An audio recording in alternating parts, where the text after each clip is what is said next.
Ellis did a great job of leading into my presentation, gave you the reasons why, what happened, the changes that were made. And the only thing I regret right now is that I haven't had time to update this slide, and it should say the award-winning Pavement Analyst. That's right. Maggie's group, they received an award yesterday. So anyway, we're going to talk about the Pavement Analyst tool, how it's used in the 4-year pavement plan, and how I use it and how our district uses it.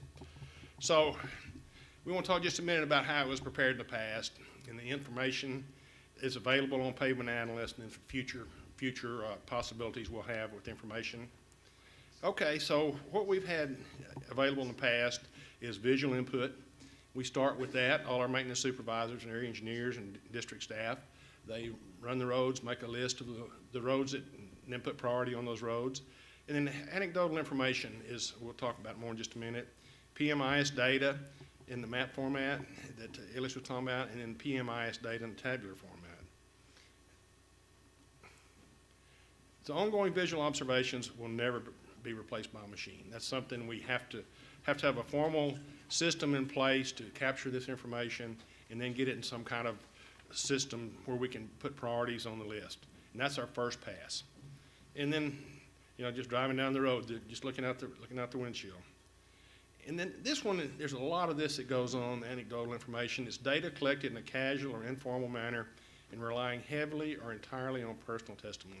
Everybody says, yeah, down there by Farmer Jones' house, there's a problem there. Well, we all talk about it, but it really doesn't get captured and put into the system to try to fix that problem. And then we've always had the condition score map, and as Ellis said, we would get this map as soon as the data is available, and if you were lucky, you got this map, and then if you didn't have any new map zapper, there wasn't much you could do with it except take a pair of scissors and cut out counties and make photocopies. So we were somewhat limited to what you could do with the older system. As I said, it was difficult to plot. It's very difficult to plot maps with different data, and map zapper was not user-friendly. So now what we have is a condition score map in this format, and we're going to talk about how you can make selection and plot anything you want to plot. And you can sit there at your desk, go through a 2-day training program that Maggie's group puts on, and you'll be able to do this yourself. You do custom maps. If you just want that one county, you can see the condition score for that county, zoom in on a certain area. And then the same way on PMIS data. This is the old format. You get a hard copy of this off the mainframe, and then I've drawn lines and hand averaged many of those columns for years and years trying to get an average over a certain section of road. And now it's a little bit different. It can be exported and put into Excel, and you can do any averaging, collect any data you want, data that you need to make a decision. So how can we use the Pavement Analyst in preparation of the 4-year plan? And this is another thing that Ellis just talked on. Okay, we're looking at the map of your district, and you zero in on any point, and you can see in the box there, it tells you the TRM, the condition score, anything you want to know about it. So you're drilling right down to the data. Then you can start analyzing what needs to be done there. And then we have the historical PMIS data. You just select the years that you want to plot, fiscal year, and the data you want to plot.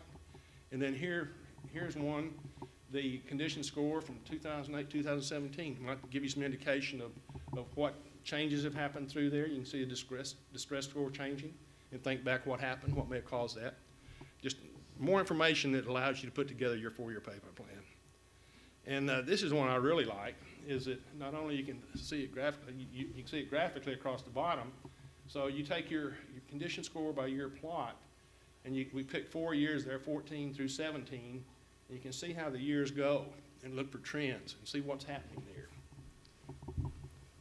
And then another one, pavement score by failure. So we take the pavement score, and this one we pick longitudinal cracking and see where those lines approach each other and help diagnose what's going on. And your plots are limited by your own imagination. You can plot anything you want to plot rather quickly. And then what I really like here is the new system even tells you about your alligator cracking, if the cracks are sealed or not sealed. Now the bad news is it doesn't help your pavement score if they're not sealed, but it helps you put together your plan. If you have a large section that are already sealed and we're just getting knocked down on a pavement score, or you have one that you need to seal, it changes your 4-year plan. And then coming soon, it's going to take the data from Site Manager, DCIS, CMCS, everything that has compass, and it's going to come up with a material layer information. So you can go to any section on the road, and it's going to tell you what's there. If it's overlay, if it's just a 2-course surface treatment, if it's had patch, whatever's happened, mill and fill. So the historical data is going to be there as time goes on. Another one that really helps out a lot is the skid data versus wet surface crashes. And so you can plot this. You just pick the information you want to plot, and you can get the raw skid data, and you can get the wet surface crashes. We get those questions once a year. So it's real easy to call this up to your district and see the pavement score and all on one nice neat package. And then coming is, which I'm really looking forward to, is a surface age map. And it's not there yet, but over a period of time, it's going to build up data where you can click and see the last time anything was done to that particular piece of road. And that comes up quite often, and sometimes that's recorded in a nice, easy to recover format, and sometimes it's not. So anyway, this is coming, and it's going to be good information. And this, another thing that helps a lot is that this program will convert TRM to DFO and CSJ to mile point. That's always been a battle for those of us that don't do it all the time. So you can go through here and get whatever reference point that's been requested of you. Then all the DCIS systems that are put in the system are there. And then all the compass projects that have been put in. We're not going to talk about how to put those in. And then once you do that, then you get a map of your 4-year pavement plan. And then you can put down there what area you want to cover, what's coming in DCIS, what's coming in compass, what's coming whatever. And you can look for gaps. You can look for gaps that we didn't cover. So you see some red areas that we didn't cover, or you see an overlap. And too often we see a situation where maybe there's a seal coat plan and then a rehab the following year. This will tell you that. And so you just pick your variables and plot that out. And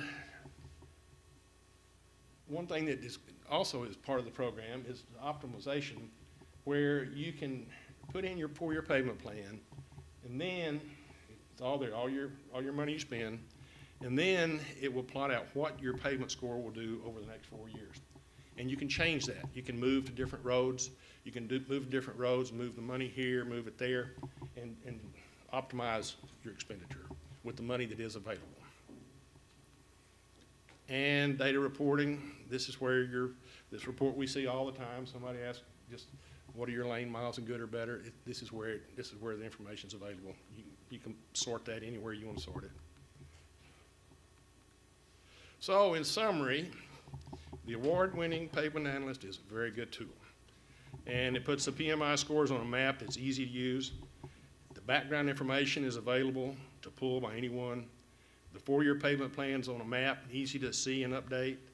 The data miles plan, easy to see gaps that we either double covered or didn't cover. Skid scores and surface age data will develop over time. There's a little bit of holes in the data now. And it allows an easier method to flush out conflicts between seal coat, rehab, and HMA overlaps. I've brought that up about 3 times because I've kind of gotten burned when I go present my 4-year pavement plan, so I learned. So, and the filtering of the data is fantastic. Your imagination just limits what you want to do, and we're just learning the basics. And my one little complaint is the mapping is easy, but I sure wish we had a little better labeling. Sometimes that's hard, so I had to add that. So, in conclusion, we talked about how we prepared the 4-year pavement plan in the past and how we have information available on Pavement Analyst, and there's future things coming. Thank you very much.